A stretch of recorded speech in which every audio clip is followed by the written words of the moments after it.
Estamos ao vivo aqui com o projeto Raízes do Boulder, uma forma de registrar e criar um acervo da história feminina da escalada. E hoje nós temos uma convidada muito especial, mas lembrando, o projeto Raízes do Boulder é uma iniciativa independente, voluntária, que tem como objetivo resgatar, valorizar e dar visibilidade às histórias das mulheres que foram pioneiras na escalada no Brasil, através de uma série de lives no Instagram, que posteriormente disponibilizadas no YouTube e Spotify. O projeto constrói um acervo dessa trajetória, criando um registro permanente para as futuras gerações. Eu vou mandar o convite para a nossa super convidada especial, Mônica Filippini. Vamos lá, já mandei para a Mônica.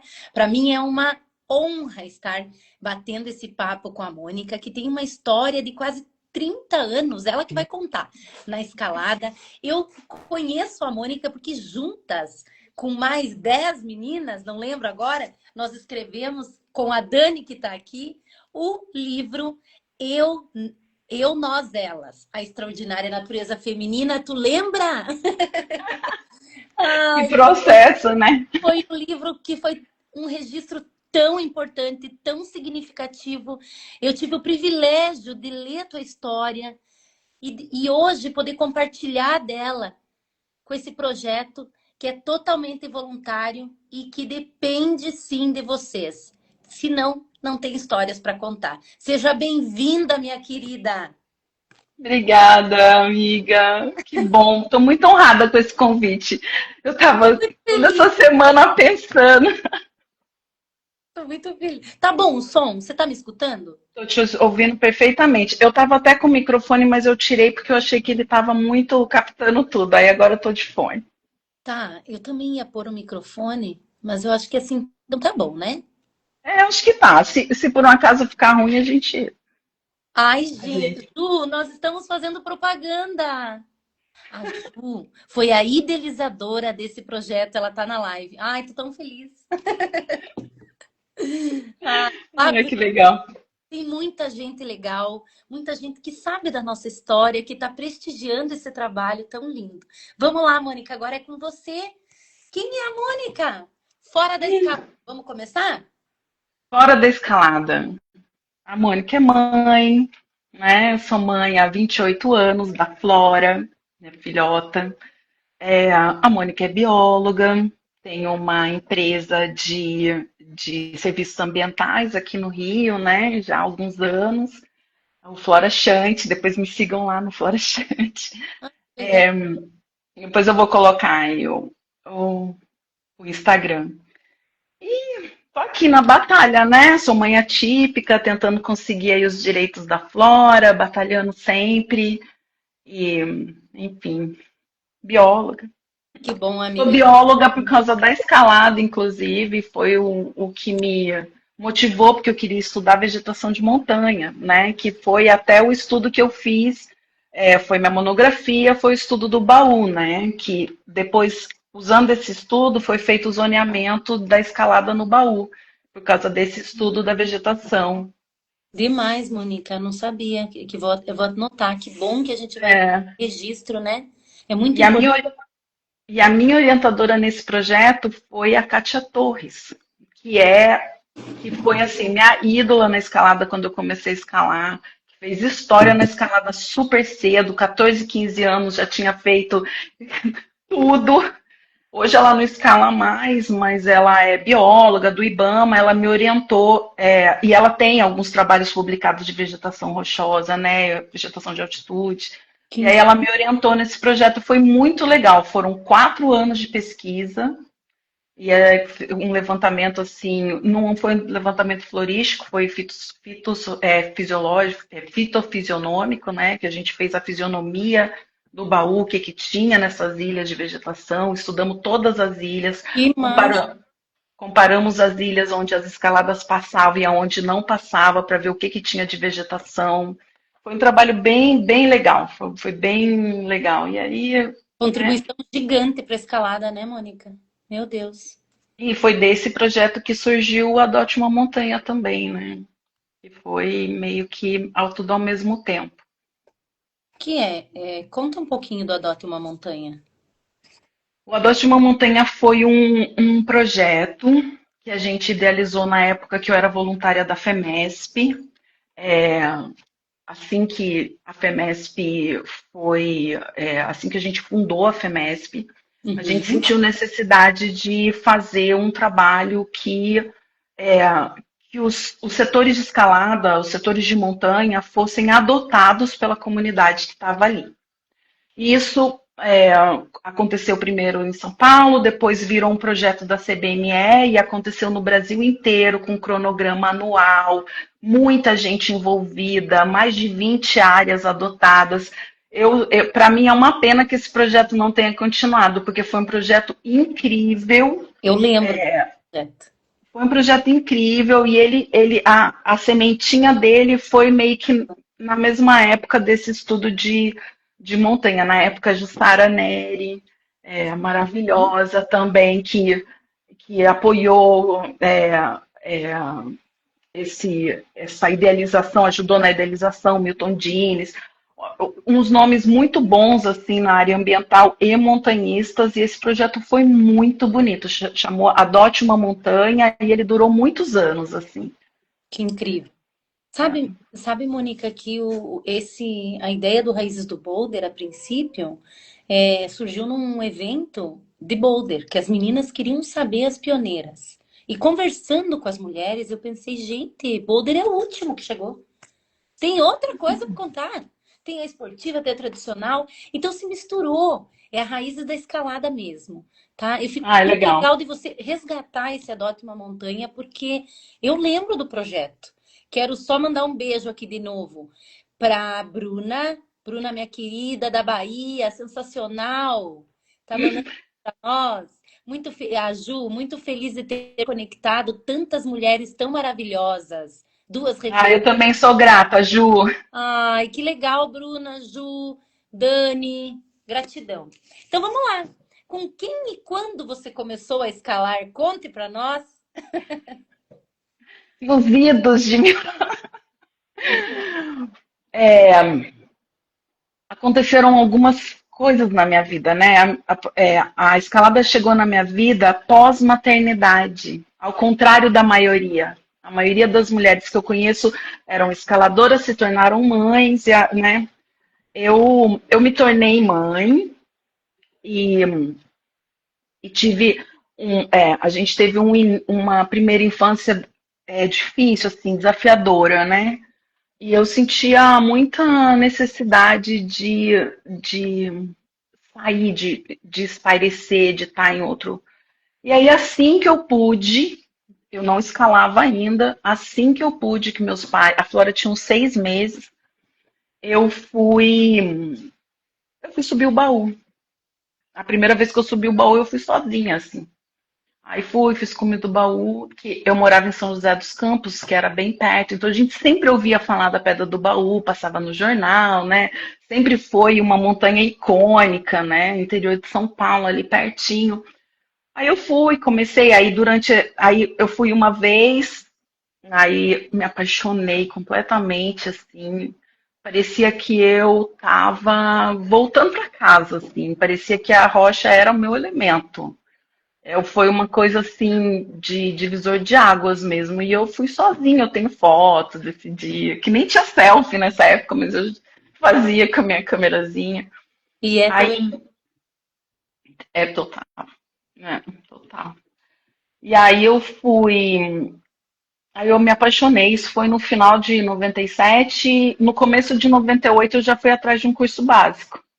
E aí eu conheci a comunidade de escalada de São José dos Campos, na época. A André Bortoleto, Sérgio o Lelo, amigão nosso que hoje mora em São Bento. Bom, enfim, toda essa galera que escalava em São José. Mandar um beijo pro Lelo. Maravilhoso, amigão querido de quantos anos já, né? Então, eu conheci esse pessoal, conheci um instrutor na época, hoje ele não escala mais. Aí, em março de 98, eu fiz meu curso básico. Aí fui lá com o meu quichutinho, com a minha trava do quichute cortada e raspada, lixada, amarrada em volta do próprio pé para ele não sair e ficar tipo uma sapatilha, porque eu fui ter sapatilha, sei lá, 3 anos depois, né? Que aí eu comprei a minha primeira Anhangava, que eu queria ir pro shopping com ela, de tão máximo que eu achava. Mas Tinha durante o modelo Anhangava e tinha aquela Trinity, que eu acho que era a verdinha. Nossa, mas a Trinity já eram. Porque Depois, assim, primeiro veio a Anhangava. Eu lembro muito bem, veio a Anhangava, depois veio a Banana Brasil, depois veio a Trinity, mas a Trinity já era top, assim, pra quem ai, escalava comecei com a sétimo top. grau. Aí eu fui ter Trinity depois, mas minha primeira A Nômade sapatilha foi um Quixote. Snake, então. A Nômade veio depois da Snake. A Nomad veio depois da Snake. Eu trabalhei com a Nomad, inclusive. Quando eles lançaram, eles me procuraram, porque eu trabalhei muitos anos com representação de equipamento, né? Ai, eu também trabalhei uma época. É, Que eu, legal. tra- eu trabalhei um tempão. Eu trabalhava com o pessoal da Serelep na época, que trazia a Petzl, né? Então, e aí depois trabalhei muitos anos com a Equinox, com a Mônica Pranzel, o Marcelo Ramos, muitos anos trabalhei com eles. Aí trabalhei com o pessoal da Nômade, e nessa época eu também fazia guiadas, e aí até eu entrar na faculdade decidi que biologia era o que eu realmente queria fazer, e aí eu coloquei toda a minha energia nisso, e hoje eu trabalho como bióloga mesmo. Muita gente me procura para guiada, perguntando se eu sou guia, né, e tal, mas eu não sou guia de montanha, minha amiga Dani que é. Imagine-te, Isso por aí, favor. propaganda para as coleguinhas. Faz aí. E, e aí, assim, a escalada para mim enfim, deixou de ser meu sustento, mas foi meu sustento, a escalada foi meu sustento por quase 10 anos. Que eu trabalhei com equipamento e foi muito bom, me deu uma base muito sólida de equipamento, a gente fazia muito treinamento, é, e enfim, né, para mim foi ótimo, assim, foi ótimo esse acesso, assim, a tanta informação legal, Com sabe? certeza, né? E a chegada dos equipamentos, ele também ajudou o esporte a crescer, né? Porque era tudo muito emprestado do amigo, ou fazia, ou um comprava corda e ia uma galera, né? Então, Aquele jogo era de noite como, horroroso. né? Antes era uma comunidade que todo mundo se conhecia, né? Hoje a gente chega Sim, num setor e eu não conheço mais ninguém. é. Eu sinto muito isso.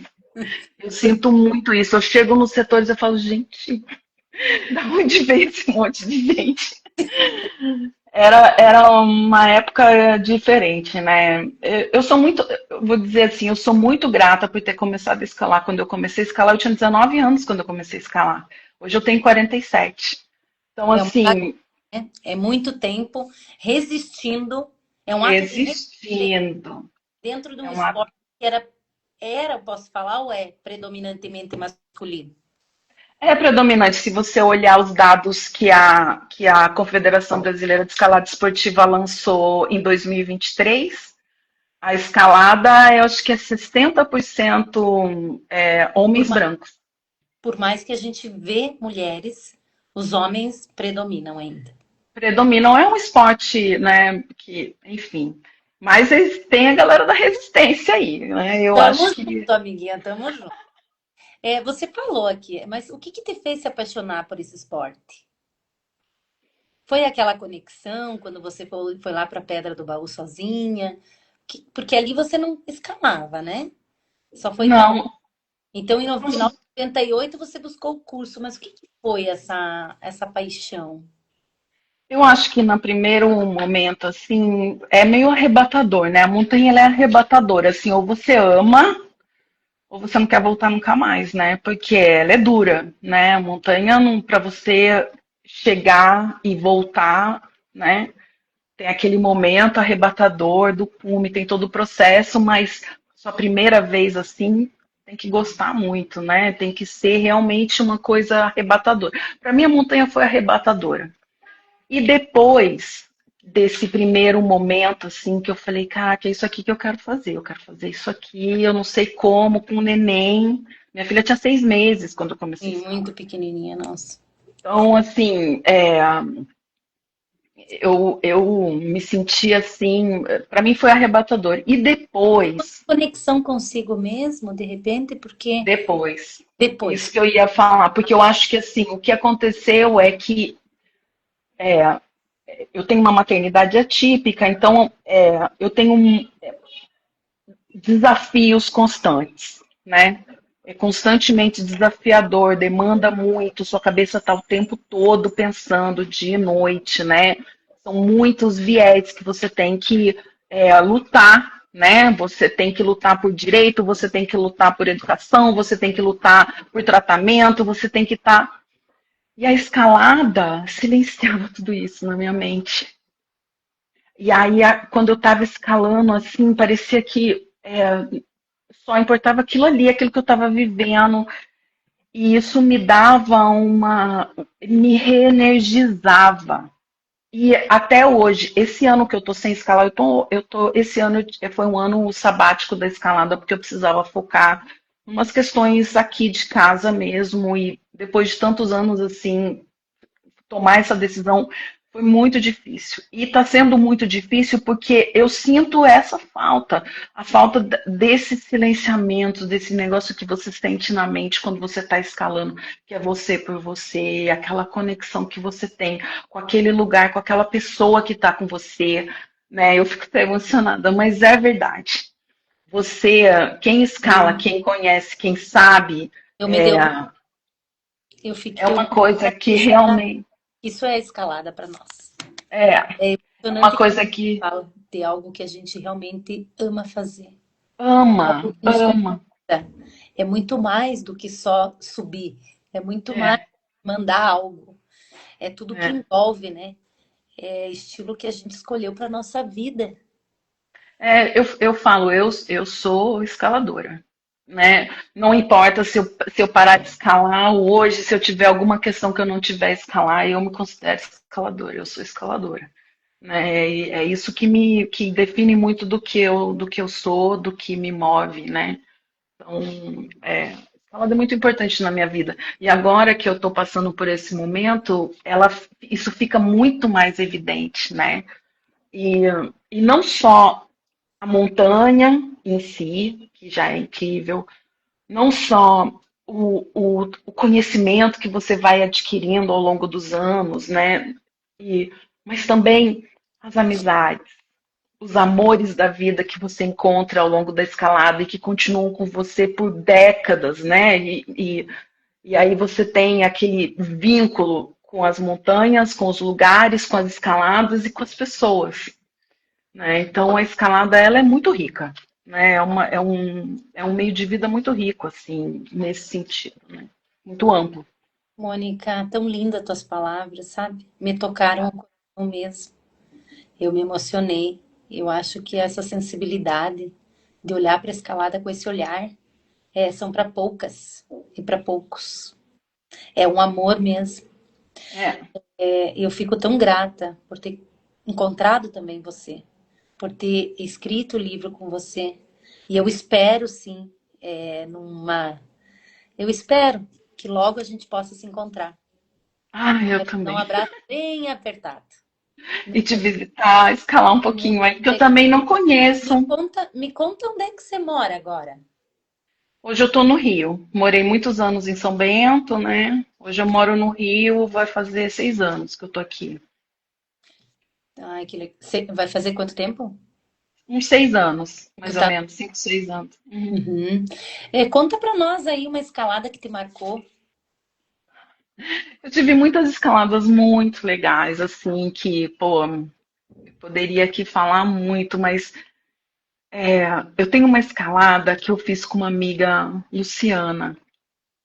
Foi uma escalada que me marcou tanto, porque ela foi muito despretensiosa e, ao mesmo tempo, de uma potência tão grande, assim, que foi uma das coisas mais lindas que aconteceu na minha vida, assim, né? A gente tinha marcado uma temporada de escalada em Salinas, a Luciana morava lá, né? Salinas é um lugar que eu frequento já desde 2002. Então, eu fui galgando, né, aos poucos aquelas montanhas, porque são montanhas muito intensas, são montanhas, né, Altas, um granito. que exige uma quilometragem e uma certa reverência para você chegar, né? Você não vai chegar chegando. Então foram muitos anos galgando uma autonomia para me sentir autônoma em Três Picos, né? E essa temporada foi uma temporada que a gente tinha marcado de fazer todo o degrauzinho e o nosso objetivo de final de temporada era fazer a decadência. Quando eu cheguei em Três Picos, na primeira noite, assim, a gente foi na casa do Sérgio e encheu uma cara de cerveja e cachaça. E a Luciana falou assim, amiga, isso era de tarde, assim, vamos dormir cedo que a gente vai fazer a decadência amanhã. Aí eu falei, pô, começo de temporada, você acha? Ela, não, eu fiz ela recente, tô com ela na cabeça, eu acho que a gente consegue. E a gente foi, e foi muito especial. Tinham vários amigos do Paraná acampados aquela temporada lá no Vale dos Deuses. E eles tinham feito montanha um dia antes, era dia de descanso. Então não tinha ninguém no Pico Maior. Ninguém, não tinha nenhuma dupla no Pico Maior, só tinha gente. A gente foi comprometida com uma corda só. E assim, fomos, né? E o pessoal, esses amigos nossos, olhando a gente de binóculo do camping, lá do Mascarinha, assim. E quando a gente, né, que eles viram que a gente ia fazer comer, foi uma festa. Quando a gente voltou, tinha comida pronta, vinho, todo mundo, sabe, esperando a gente chegar. A gente escalou muito bem, a gente foi rápido, a gente revezou. Foi uma coisa assim mágica, assim, desafiadora, mas a Luciana ela tem uma energia assim que ela não deixa a peteca cair também. E vamos, que isso aqui a gente tem escalada para fazer isso aqui, amiga, a gente tem escalada. E nós fizemos. Depois eu voltei com a Dani. Eu já voltei, acho que mais duas vezes, que para mim já tá bom já, porque aquele crux não dá para mim mais. Mas foi uma escalada que marcou muito a minha vida, porque foi um teste para minha autonomia e para minha capacidade de escalar aquela montanha, assim. E foi incrível, foi incrível. Talvez tenha sido a via mais dura que eu fiz até então. Então, me marcou muito, assim. A Luciana hoje é minha amiga, minha parceira. A gente tem um terreno junto em Salinas, inclusive. Morremos de saudade dela, porque ela está na França. Legal, que legal esse. Escaladora maravilhosa. Olha lá, foda demais, um dia perfeito. A mulherada tá interagindo aqui, tá gostando do bate-papo. Mas tem uma dúvida ali. Eu sei que Salinas é muito difícil ali a escalada, porque são paredes altas, grandes, né? Como é que tu lida com isso? Eu acho que tem dias e dias, né? Esses dias atrás alguém falou pra mim assim, eu estava no estado de flow. Eu falei, boa definição, estado de flow. Às vezes você entra na montanha e você sabe que você vai fazer aquela montanha. Você sabe que aquilo vai fluir, que você vai conseguir. Aí você escala a primeira acordada e você tá bem. E a sua parceira escala a outra e tá bem. E aí você fala, não, a gente vai fazer essa montanha. Como já aconteceu, eu e a Dani fizemos a leste, assim, num estado, parecia que a gente estava flutuando na montanha. Foi incrível, fizemos super rápido. Isso em 2016 ou 2017. É um estado que você entra, que você tá, tudo tá funcionando ali, né? E às vezes você chega na montanha, escala a primeira acordada, senta em posição fetal, chora, desce, volta, vai tomar um vinho, porque é isso, não é aquele dia e tá tudo bem também, E entendeu? Tipo, tem eu dias, né? raras as escaladas assim que eu achei que eu fosse morrer, alguma coisa assim do tipo.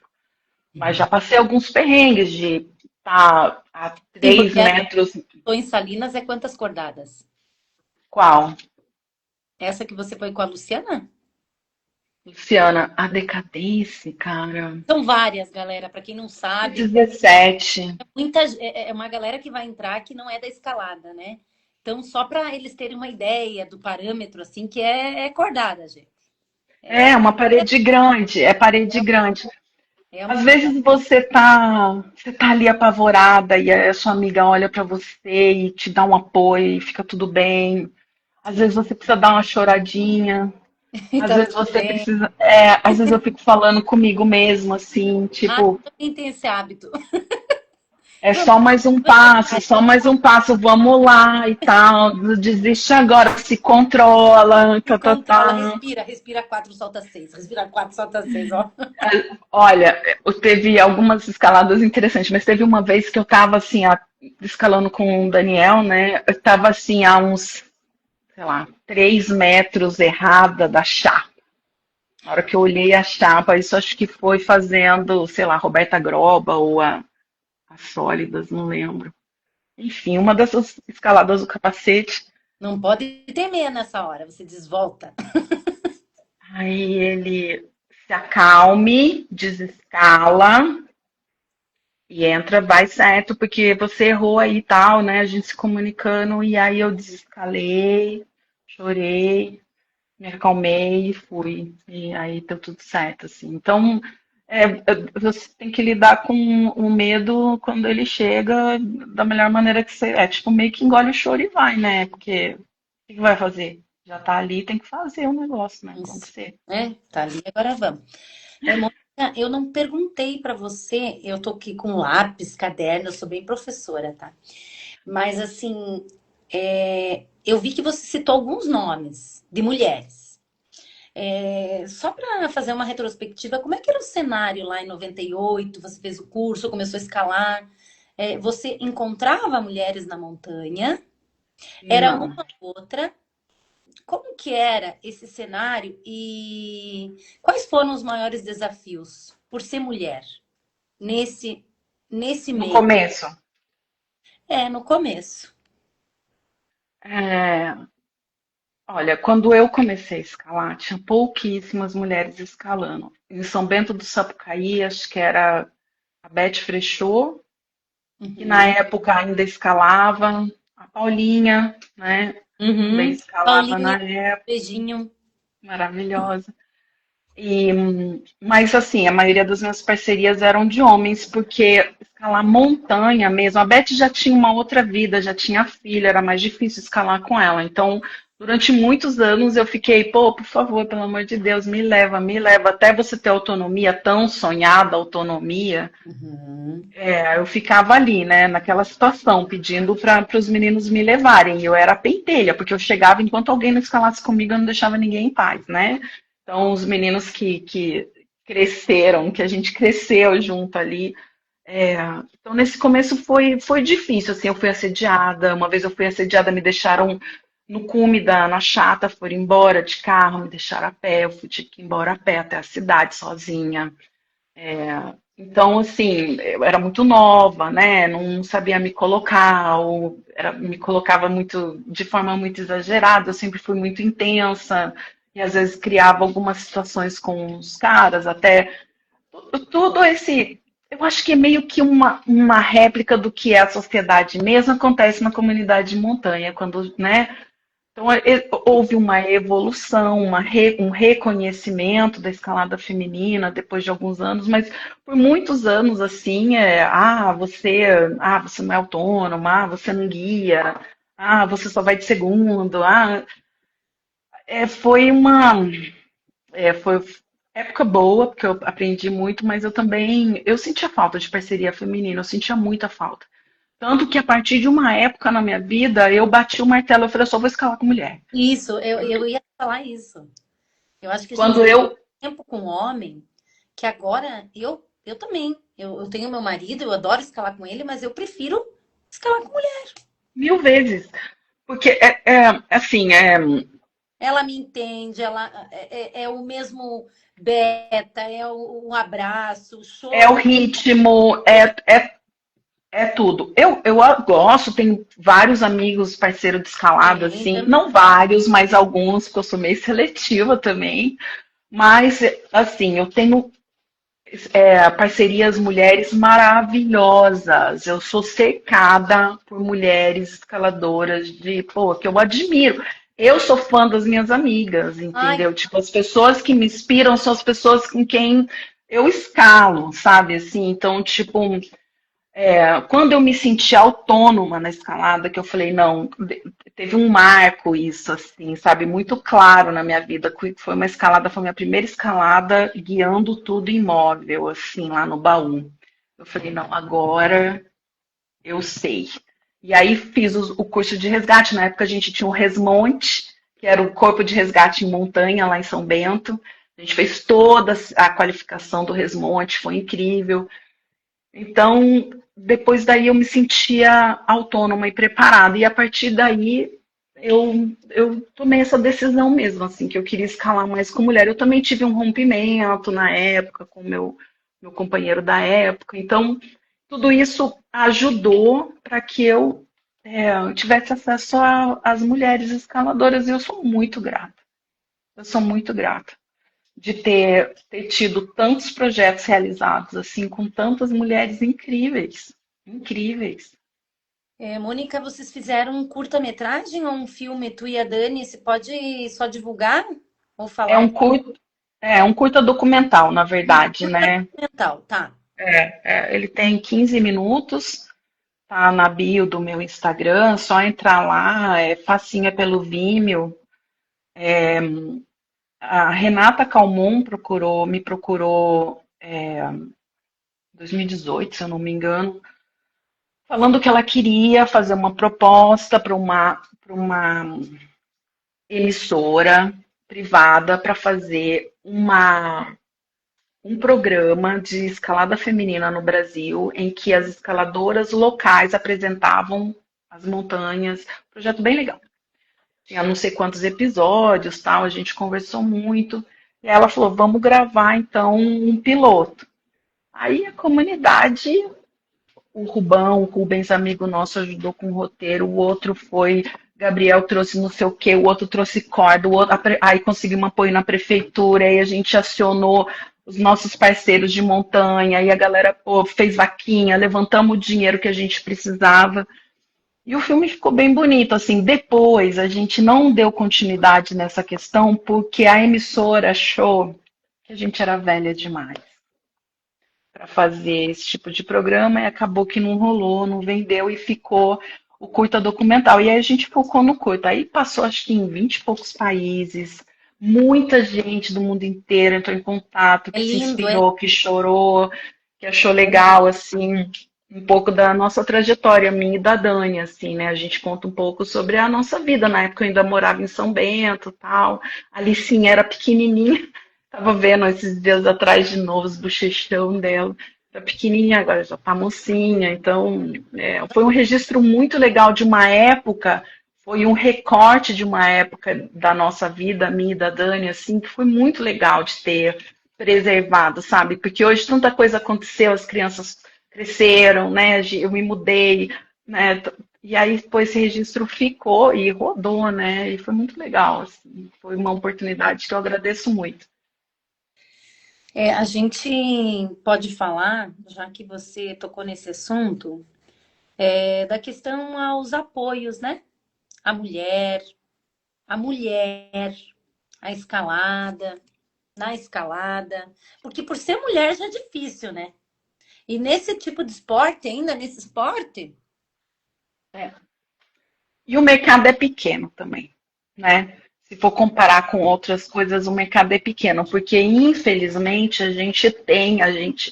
tudo que existe no mercado de verba vai para esporte coletivo, principalmente futebol, né? sim. Então não sobra para as outras coisas, a gente vive nas migalhas, né? Vamos falar assim. E tem a galera da resistência do mercado específico, né? Eu sou muito grata à SBI, por exemplo, que já tem anos que a SBI apoia tanto a mim quanto a Dani em tudo que a gente precisa, assim, sempre foi parceira, mesmo não estando escalando direto, as meninas sempre ajudaram, assim, no que a gente precisou. Eu sou muito grata à SBI. Eu acho que é uma marca não só a minha, a Dani, mas tem algumas mulheres ali no hall de pessoas que são próximas, que têm um apoio, uma relação, né, com a SBI. a questão da escalada esportiva também. Então, assim, eu sou muito fã, assim, é, desse trabalho da SBI. E alto estilo, né? Que também está sempre junto para ver, mas que está junto, e também não abandona e ajuda a divulgar, e ajuda com material, e pede foto, e que eu acho que é uma coisa muito legal, assim, então eu sou muito grata de ter essas parcerias. Eu tive da Equinox muitos anos também, mas a Equinox hoje, né, não faz mais esse tipo de trabalho, então já há algum tempo que Autoestilo, marca nacional de desenvolvimento próprio, né, com pessoas incríveis, então eu sou muito grata. Mas isso é uma realidade assim, na escalada, né? É muito difícil você viver de escalada, não viver de escalada como profissão. Vou lá, vou ser guia, ou eu vou vender equipamento, ou eu vou abrir uma loja. Dizendo de viver de escalada, com patrocínio. Isso é utópico no Brasil, você não consegue, é muito difícil. E o pouco que sobra no mercado de apoio, de visibilidade, tudo, muitas vezes acaba indo para gente que não é escalador autônomo, que não é montanhista autônomo, mas que tem visibilidade, mas que tem não sei quantos seguidores no Instagram. E aí a fatia do mercado que já é pequena fica dividida Para os entre influencers digital. que muitas vezes não são nem autônomos na escalada, não tem quilometragem, não tem nada. Não tô falando assim, por mim, não, assim, eu quero um patrocínio, não é isso. Mas é assim, eu vejo tanta mulher incrível. Uma vez houve uma reflexão assim que eu achei, acho que foi a Dani que publicou um texto também no blog dela que ela falava por que que tão poucas mulheres, ou só a Branca e a Gi, que fizeram o FITS? Será que a gente não tem escaladora para fazer? O FITS temos, claro que temos. Mas nós somos mulheres. Antes de eu fechar a porta da minha casa para escalar, eu tenho que ver toda a minha casa, toda a minha filha, não sei o quê, quem que vai ficar, quem que não vai ficar, tal, tal, tal. Aí vocês. Não é só colocar a mochila nas costas e, né? Não, não. Tudo é É, dispendioso, você não tem uma rede de apoio, porque os homens, quando eles vão, a companheira fica com os filhos muitas vezes, né? é. E como Nós, que uma mulher. das nossas Oi? vontades, nós abrimos mão, né? Das nossas Total, vontades, dos nossos desejos, total. muitas vezes. Dos nossos sonhos, né? Então, assim, isso é um questionamento que ela levantou, assim, que eu achei muito interessante, assim. Por quê? Né? A gente tem muita escaladora aí que, pô, não consegue se dedicar a treinar para poder fazer uma montanha dessa. Não Porque tem não tem um apoio, né? apoio, não tem rede de apoio, não tem patrocínio, não tem. Porque se você tem que, por exemplo, uma mãe solo que tem que manter uma família, que é Isso. escaladora, eu tenho um companheiro, mas eu fui mãe solo há muitos anos. Você tem que manter uma família, você tem que dar de comer, Trabalho. você tem que garantir. Como que você vai fazer dedicar o seu tempo a treino, sendo que você tem que dar conta da vida que já está difícil, assim? Então, e sem patrocínio, né? Porque, se eu tivesse um patrocínio, claro, né? É, Imagina. eu vejo que até aparecem os patrocínios, mas hoje eles estão focados tanto no nível de competição e Competição. eles querem tanto resultado que o apoio é muito mais do que resultado, galera. Apoio é quem faz diversas coisas ou diversos estilos de escalada, né? Mostra a tua forma de vida e se mantém na resistência isso. E se mantém. E se mantém. Vou dizer, essas são as escaladoras que eu mais admiro. São essas mulheres que depois de tantos anos, porque hoje eu vejo assim, acabou de escalar, começou a escalar ontem. Ai, sou escaladora blogueira, tal, mando tal grau, não sei o que, tal, tal, tal. Tá, tudo bem. Mas você tem 2 anos de escalada, né? Como é que vai ser com 10, com 20, com 30? O tanto que você vai ter que resistir, o tanto que você vai ter que realmente fazer muito a mais para você se manter no esporte. E são essas mulheres que eu admiro, são as mães, são as mulheres que eu tenho uma admiração profunda pela Gi, por exemplo, que passou a maternidade, teve toda a vida dela e depois que ela conseguiu organizar a vida dela, ela foi se dedicar à escalada. Olha esse nível de resistência, né? A mãe que faz mil malabarismos para arrumar alguém para ficar com o filho para poder ir para a montanha. Arte. Ou aquela mulher que também vem de uma situação um pouco mais precária, que tem que se virar para comprar equipamento, né? Que está ali na resistência. Então, Amiga, isso, vamos falar, a escalada é da elite, desculpe, mas a escalada não é para todos. infelizmente. Infelizmente, a minha luta, a minha briga sempre é pela inserção do esporte em diversas áreas, em diversos, né, níveis, ou para Sim. todo mundo mesmo. Uhum. Hoje a gente leva a escalada nas escolas, mas eu não tenho grana para levar o muro. Eu queria levar para as crianças. Eu levo e conto a história. Conto a história da Sim. Lisa, que é o A livro que eu Lisa, levo a Lisa historinha da escaladora. Lisa. Daí eu conto dos sonhos da Lisa, para que leva os equipamentos de escalada, sabe? Então, para regiões e para escolas muito carentes, de Uhum. forma gratuita, amiga. Porque Sim, assim, ó, eu acho que a gente precisa deixar um legado, né? A gente precisa contribuir para aquele esporte que transformou a nossa vida, concordo. né? Então, ele me faz feliz esse esporte, ele me transformou como ser humano, ele me fez um ser humano melhor, então eu preciso pagar para esse esporte. Eu tenho que Uhum. contribuir de alguma forma. Então, Sim. aqui, ó, a Elo diz: os valores estão invertidos nos apoios das marcas e empresas. E eu acho que não só na escalada, né, amiga? Não só na escalada, né? Claro. Não só na escalada. É muito. Até, até na biologia, vou dizer uma para você, assim, né? As pessoas que têm o maior destaque não necessariamente são as pessoas mais técnicas, assim. É bem, tá bem estranho esse tempo que a gente está vivendo de redes sociais. Ao mesmo tempo que ajuda a difundir muito, né? Também popularizou muito, né? Tem Essa essa questão. né? O que que você vê? O espaço é teu, minha amiga. Como é que tu vê essa crescente do esporte? Como a gente falou, a gente chega num setor, a gente não conhece as pessoas. Às vezes eu falo assim, ó, pro meu companheiro, ai, vamos, nem vou ficar nesse setor, porque eu vejo às vezes cada coisa eles fazendo e mexendo com o equipamento, que eu falo, ai, não, eu não consigo, não consigo ficar. Vamos procurar outro setor. Claro.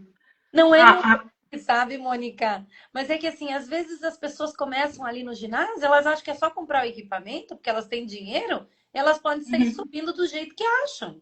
Sim, sim. Eu sei. Isso é o que é a minha É, visão, né?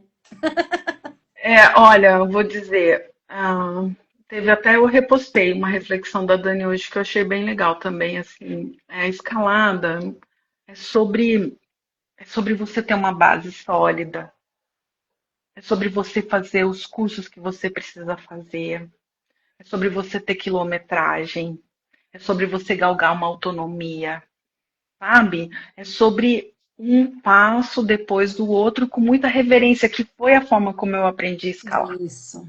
né? Cada coisa que eu conquistava ali dentro da minha autonomia, para mim, era muito trabalhada, era muito estudada, né? E tudo. E hoje, com essa popularização, acho que não só da escalada, assim, mas dos esportes ao ar livre de uma forma geral. Então, assim, Gosto a mais, né? selfie perfeita, né? Que tem colocado um monte de gente em risco aí. Essa questão dos guias, gente. Começou a escalar ontem. Ontem. Já é guia de montanha? Para! Olha o tanto que um guia de montanha precisa. Ele precisa ser. Ele precisa ser um montanhista experiente. Tem que ser um bom montanhista. Primeiro. Depois que ele é um bom montanhista, que ele tem quilometragem, que ele sabe sair das roubadas, porque ele já passou por muita coisa, ele conhece as montanhas, ele já frequentou, ele entende do equipamento. Quilometragem não é grau, não é tipo, porque eu escalo pra caralho ontem, e aí eu escalo um monte, e aí eu, pô, tô super bem, conheço as técnicas, eu vou guiar. Não é só sobre saber escalar. Saber. É, um, é uma bagagem tão grande que você precisa ter, para você poder se considerar ou para você poder pleitear esse título de guia de montanha, gente. É, tem currículo mínimo. A BGM faz um trabalho muito legal. Eu sou muito fã do trabalho do pessoal da BGM, porque tem um currículo mínimo, tem provas, tem coisas que você precisa, né, saber para você, né, você é avaliado, você recebe constantemente padrões de ensino, então você vai ter um método de ensino daquele procedimento repetido em vários lugares, porque é um procedimento fechado né, que você recebe ali, que já foi testado, que já foi aprimorado. Então, é todo um trabalho para você, de repente, olhar para o lado e falar, não, mas quem é essa pessoa que é guia de montanha? Com 40 mil seguidores no Instagram? Quem é essa pessoa que eu nunca vi? E não, daí todo mundo põe todo mundo em risco e ainda E tem. não só a escalada, isso a gente vê em trilha, em alta montanha. Não, Alta montanha, então, guia de alta montanha é uma loucura. Oi? a galera que tá guiando em trilha tá um absurdo. Tem gente que começou ontem mesmo. Não tem um ano de caminhada. Não, olha, eu vou dizer assim, A cultura do cinco, live é bem isso. 6 anos de escalada não te dá quilometragem ainda. Por mais que você se dedique muito, muito, muito, muito, muito, você tem que viver muitas situações, entendeu? Assim, eu acho que é sobre isso, assim. Como a gente escala rocha em metros, você tem que ter quilômetros para você poder pleitear aí, enfim. Mas como o mercado está existe uma demanda de mercado enorme, né? Porque você vê todo mundo quer sair fazer trilha, não sei o quê, quer tirar uma foto, quer não sei o quê e tal. Legal, acho que o acesso à montanha tem que ser democrático mesmo e tal. Só que a gente não pode deixar que o esporte vire qualquer coisa. Gente, existe currículo mínimo, existe o mínimo que você precisa saber para você ser montanhista. Então, você vai começar lá na escalada mais baixa, esportiva, aprender técnica, usar um ATC, sabe? Tipo, aí depois, né, montanha, e aos poucos, aí móvel. Daqui a pouco você está autônomo, tenha paciência, né? Invista. É, é meio Começa, que. começa lá nas boas práticas, né? Da Eu montanha ouvi esses dias atrás. lá atrás. Para depois Eu, começar a lidar com o equipamento. Primeiro são as boas práticas. Porque quem sim. vê hoje é a galera com caixa de som, não é Uhum, verdade? Então sim. começa lá atrás. A galera acha que está começando na trilha, que está em casa, né? A galera fortona, né? É bem estranho, assim, sabe? É complicado. E parece que a parada tá fugindo das nossas mãos, assim. Eu ouvi esses dias atrás uma pessoa, um montanhista de experiente, mais velho, que a gente foi pleitear uma questão ambiental da montanha. Ele, não, montanhismo não tem nada a ver com o meio ambiente. Eu falei, Meu, opa, peraí. Então a gente tá, né? Então, o que acontece? As pessoas não sabem se comportar em montanha. Não só por uma questão de se colocar em risco, mas também coloca em risco a preservação daquele lugar, né? Então, as pessoas não sabem como se comportar num ambiente de montanha. E aí o papel do guia é importante, porque ele vai dar esse tom, ele vai ensinar. Esses dias atrás, um amigo me pediu uma lista das principais plantas, né, orquídeas e bromélias que ele me pediu, do baú, porque ele quer passar para os funcionários dele, para quando for guiar, eles falarem qual que é aquela flor, como, por que ela está ali, como é que funciona. Ele me pediu um trabalho nesse sentido, eu vou fazer, vou entregar para ele. Inclusive, eu tô, não sei se esse ano ou se no começo do ano que vem, mas eu vou lançar um curso que é direcionado para guias de montanha e montanhistas, para falar de ecossistemas de montanha. Eu conversei com o pessoal da BGM, eles gostaram, então vamos ver se essa parceria sai mesmo e eu pretendo lançar esse curso. Porque as pessoas andam em ambiente de montanha, mas eles não sabem o que tem ali. E os cumes de montanha são as joias raras da botânica, né? Você tem é, é vegetação extremamente especializada em ambiente de montanha. E aí as pessoas pisam, né? E não sabem, não sabem. É uma total falta de conhecimento, tanto de quem pratica quanto de quem leva, né? Então É, essa postura de guia, assim, que é isso assim, que eu acho que a gente precisa olhar nisso com mais carinho, porque são essas pessoas que vão formar os montanhistas. sim. Tu sabe, Então, eu moro em Caxias do Sul, mas eu sou do Paraná, né? Eu sou ali de Piraquara, pertinho da Anhangabaú. Esses dias eu fui numa das montanhas ali que eu amo de paixão e eu fiquei chocada com a quantidade de pessoas que tinha. Chocada. No cume, eu juro pra você, devia ter umas 80 pessoas no cume. Eu falei, e a galera assim, ó, totalmente despreparada. Eu não sei como é que elas subiram até o cume, porque tem escadinhas lá, é complicado. Eu não sei como que aquelas senhoras iriam descer, porque assim, elas não tiveram orientação, simplesmente foram com alguém da família, ou porque tá meio assim, tá? uhum, Roda. uhum. Tipo, vamos lá, E eu tô. praia. É, e assim, ó, é preocupante, porque acidentes acontecem o tempo todo. O tempo todo. Uma vez eu saindo chegando no Baúzinho, tinha uma senhorinha pequenininha japonesa, com um monte de orquídea na mão, assim. Ai, meu Deus. Vou levar para casa a plantinha. Vou levar para casa que eu vou plantar. Uma senhorinha, devia ter, assim, sei lá, 80 anos, assim, que deve ter ido só ali no comecinho ali, já pegou as florzinhas dela e voltou. Ai, meu Deus. É bem complicado, assim, a gente tem pouco conhecimento do ambiente de montanha, É que e o mais ainda, existe muito, uma. né? Cresceu muito esse movimento e a gente não disseminou a informação. Não tem. Não tem essa informação, não faz parte de currículo mínimo de formação do montanhista. Isso. Isso é um pleito já muito antigo, desde a época da fundação das federações, das confederações. É um pleito antigo de você colocar ecossistema de montanha no currículo mínimo, porque as pessoas precisam saber onde elas estão andando. Né? Nós somos do montanhismo tropical, nós somos montanhistas tropicais, as nossas montanhas são lotadas de Brasil. vida. É diferente você escalar num lugar de gelo que não tem uma plantinha na montanha. Gente, nós escalamos aqui em Fenda que era tomada de orquídea, que talvez já